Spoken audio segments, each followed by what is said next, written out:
Good morning, everyone. Just the last few kids making their way down the stairs.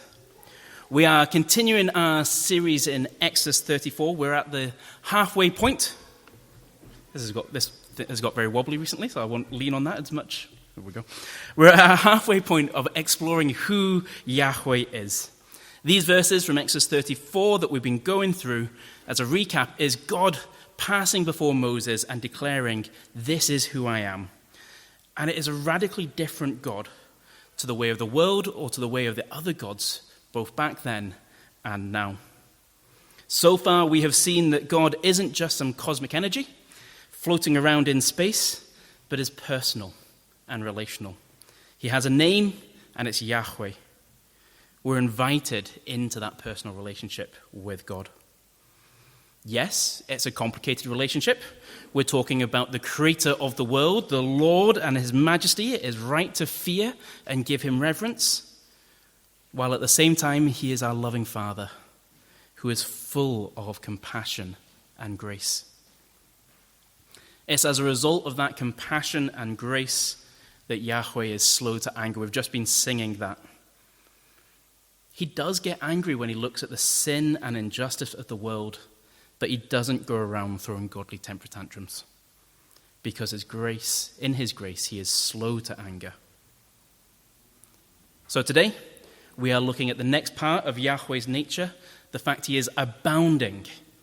That's a key word there, abounding in love and faithfulness. That means that even when we reject God in our actions and in our attitudes, sometimes willingly and blatantly, where we turn around and say, "I know this is wrong, but I'm going to do it anyway." Sometimes we reject God. I'll try that again. We reject God's guidance in our lives in ignorance or in the heat of the moment and passion, and it's only after the fact we kind of go, "Shouldn't have done that," or "Maybe I should have done that differently." But it doesn't matter. Through it all, God shows his abounding love and faithfulness, in that he is still there for us. He guides us. So let's look at the verses together and see where they fit. Flick, turn, swipe to Exodus 34, and we'll read it together. Verses 5 to 8. Then the Lord came down in a cloud and stood there with him, proclaiming his name, the Lord. And he passed in front of Moses, proclaiming, the Lord, the compassionate and gracious God, slow to anger, abounding in love and faithfulness, maintaining love to thousands, and forgiving wickedness, rebellion, and sin. Yet he does not leave the guilty unpunished.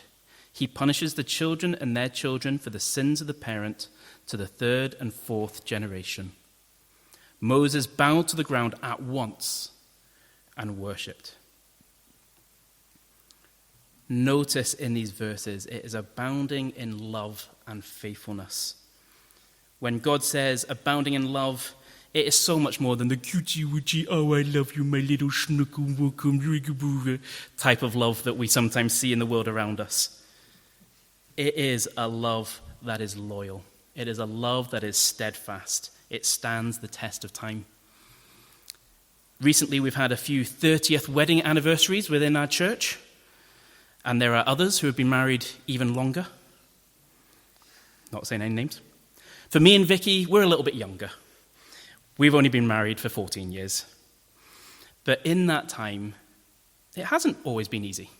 There have been difficulties. We have disagreed on many, many things. But we love each other. We are faithful to each other. We are loyal to each other, even when we're annoyed at each other. We keep turning up. And this is just a pale imitation of the abounding love that God has for us. He doesn't step back or run away when life gets messy. He steps in and gets involved. That's what God means when he says he is abounding in love and faithfulness. We see it in action all through the Bible. Nehemiah 9 says this, "But they, our ancestors, have become arrogant and stiff-necked. They did not obey your commands.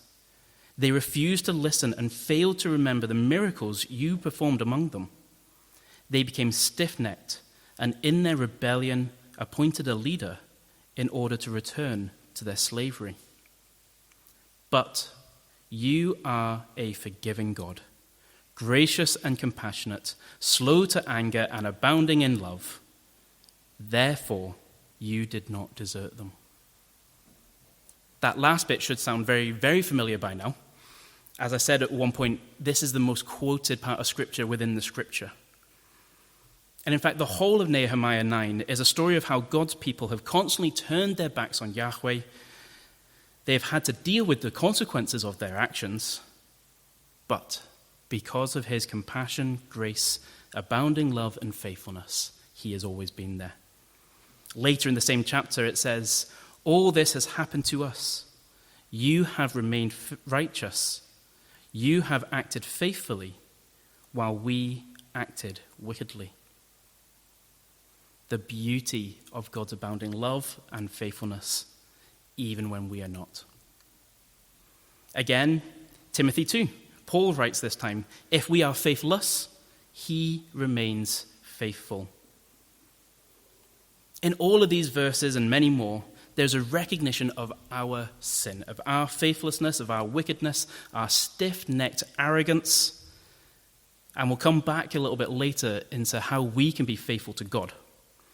But let's keep looking at God's faithfulness just now. Because we live in a fallen world. We see death and despair constantly, and it does lead us to question sometimes.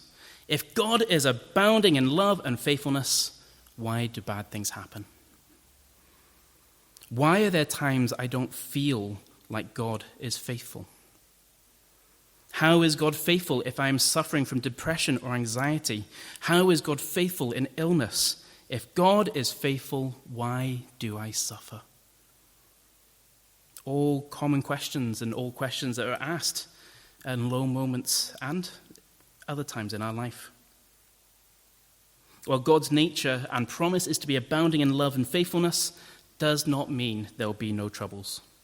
Alex spoke on this a few weeks ago about where troubles in our life can come from. You can go and recap that. It's on the website. Do go back and listen. But what does it mean that he walks with us in these times as we walk with him? Jesus told his disciples, I have told you these things so that in me you may have peace. In this world you will have troubles, but take heart. I have overcome the world. When we walk with God, there is a peace that transcends our understanding, even in the most difficult of situations. How's your peace been recently? God is faithful. He is there. He is with you. Are you coming to him? Psalm 46 tells us there's no need to fear because of God's faithfulness. God is our refuge and strength, an ever-present help in trouble. Therefore we will not fear. Though the earth give way and the mountains fall into the heart of the sea, though its waters roar and foam and the mountains quake with their surging.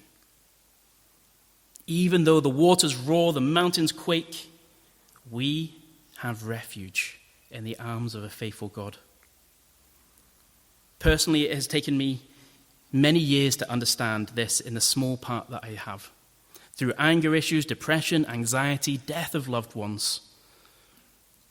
In that time, I have flat out rejected God. I said to myself, how can there be a loving God if these things are happening? At other times, I was just too busy for God. I was living my life and not giving God any time.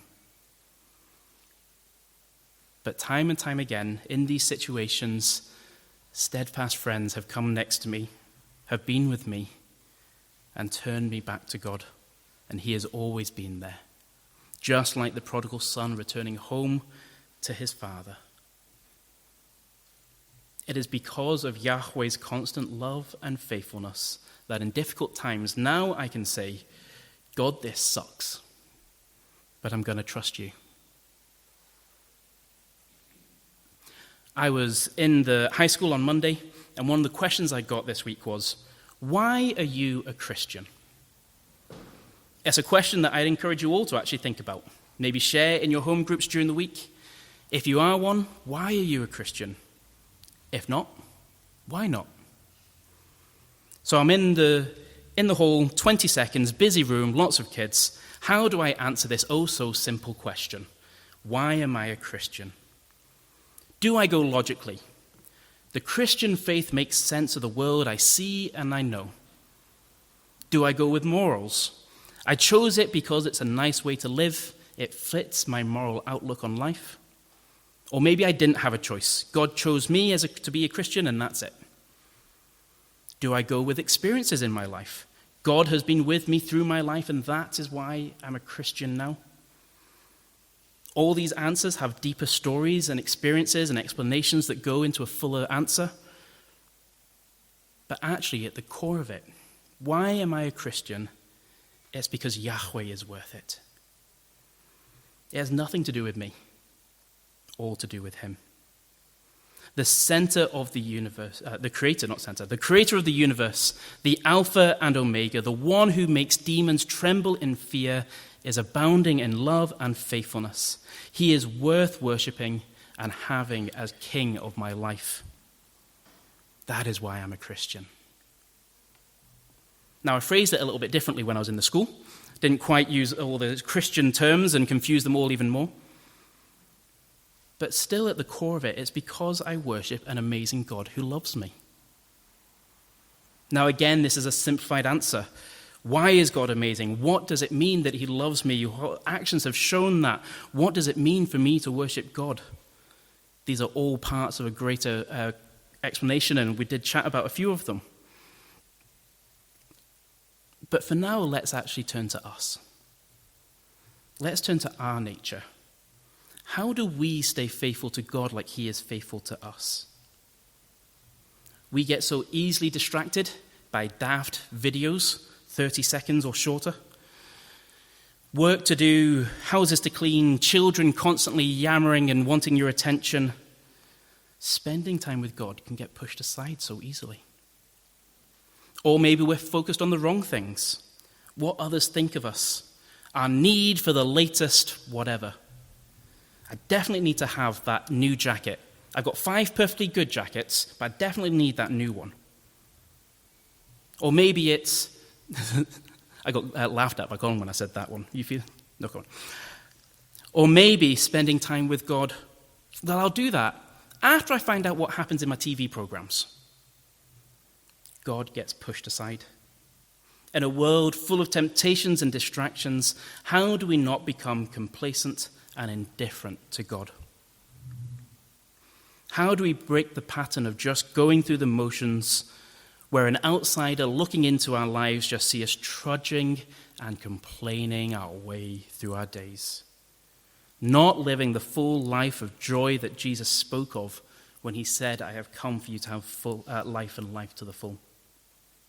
Or, as we saw in Nehemiah earlier, not become arrogant and stiff-necked.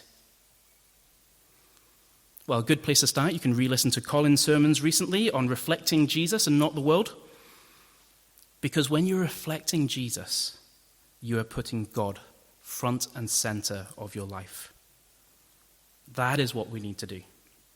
Put God first. Now, this shows itself in a few different ways. By praising God, with or without music, lifting your eyes to God, praising who he is, what he has done, and what he is doing in your life. We are to give thanks to the Lord, for he is good, his love endures forever. Psalm 98 puts it this way, sing to the Lord a new song, for he has done marvelous things. His right hand and his holy arm have worked salvation for him. The Lord has made his salvation known and revealed his righteousness to the nations.